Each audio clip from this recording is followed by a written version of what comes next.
إن الله وملائكته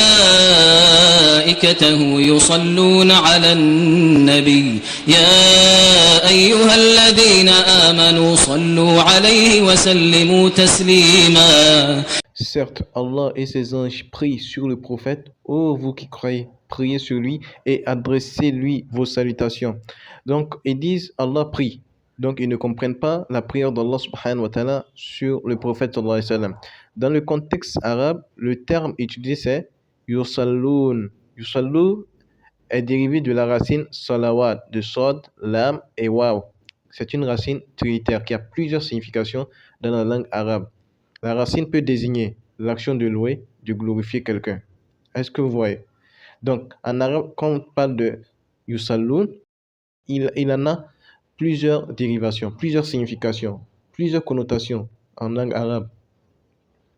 Et lorsque vous prenez aussi dans le Coran, Allah subhanahu wa ta'ala utilise le même terme dans la sourate Baqarah, verset 157. Allah dit أولئك عليهم صلوات من ربهم ورحمة وأولئك هم المهتدون. Ceux-là reçoivent des bénédictions de leur Seigneur. Donc, le terme utilisé ici en arabe, c'est salawat.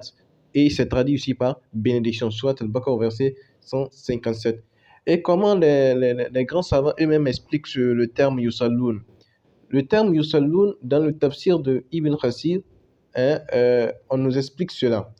On nous explique que le terme yusalloun, pour Ibn Abbas, cette prière est leur bénédiction.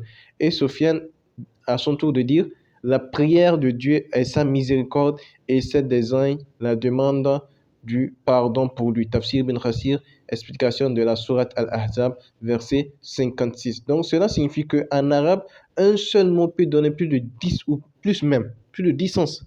Par exemple, les Arabes ont l'habitude d'utiliser 1000 termes pour désigner juste le chameau.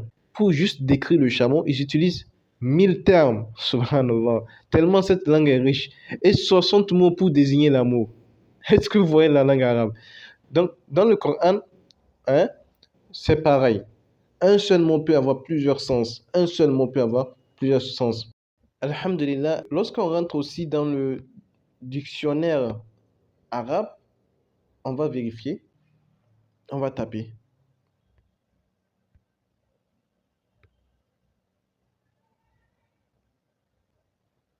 Voilà.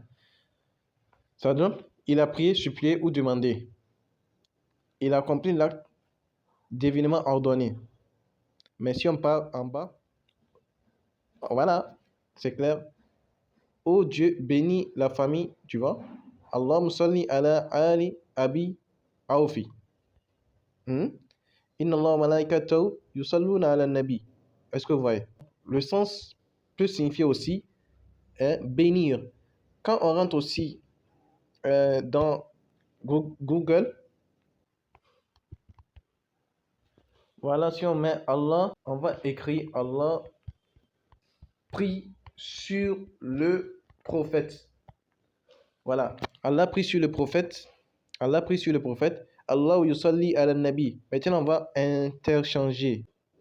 Voilà, que Dieu bénisse le prophète. Donc, vous voyez, ça donne que Dieu bénisse le prophète. Quand on le traduit de l'arabe au français, du français à l'arabe, ça donne, c'est différent. Mais quand on le traduit de l'arabe au français, ça donne que Dieu bénisse le prophète. Donc, ça prouve quoi? Que le terme ici prier, lorsque c'est appliqué à Allah subhanahu wa ta'ala, eh bien, ça donne des bénédictions en réalité. Donc, c'est ce que moi, j'aimerais juste vous démontrer. Pour ceux qui ne veulent pas comprendre nos explications, nous allons, Inch'Allah, utiliser la même logique dans leur livre. Si nous prenons 1 Samuel 15, verset 25, il est dit: maintenant, je te prie, pardonne mon péché et reviens avec moi. Et je me prosternerai devant l'Éternel. Ici, dans ce passage, Samuel utilise le terme « je te prie » en parlant de Dieu. On suppose qu'il parle de Dieu. Donc, il prie Dieu, il invoque Dieu. Maintenant, est-ce que le même terme aura le même sens dans la Genèse 27, verset 3? Maintenant donc, je te prie, prends tes armes, ton arc et tes flèches. Va couvrir la campagne et chasse quelques gibiers pour moi. Donc, Isaac ici ne dit pas je t'adore en utilisant le terme je te prie. Il n'utilise pas le terme je me prosterne pour toi. Non. Mais ça prend le sens de je te supplie ou s'il te plaît. Donc les sens varient ici selon les contextes des versets. Il est de même pour le Saint-Coran. Donc selon même les chrétiens, si on prend la logique des chrétiens, ils disent que le Saint-Esprit est Dieu. Or, il est écrit que le Saint-Esprit prie. Si nous lisons Romains 8, verset 26, de même l'Esprit vient nous aider dans notre faiblesse. En effet, nous ne savons pas prier comme il le faut, mais l'Esprit lui-même prie en gémissant d'une manière inexprimable. L'Esprit qui prie pour Paul. Donc, est-ce que cela signifie que l'Esprit qui serait Dieu selon vous, est-ce que c'est Dieu qui est en train d'adorer Paul? Est-ce que c'est Dieu qui est en train d'adorer quelqu'un? Non, ce n'est pas un esprit démoniaque, bien sûr, qui prie pour Paul. C'est plutôt l'Esprit de Dieu selon vous. Autrement dit, Dieu.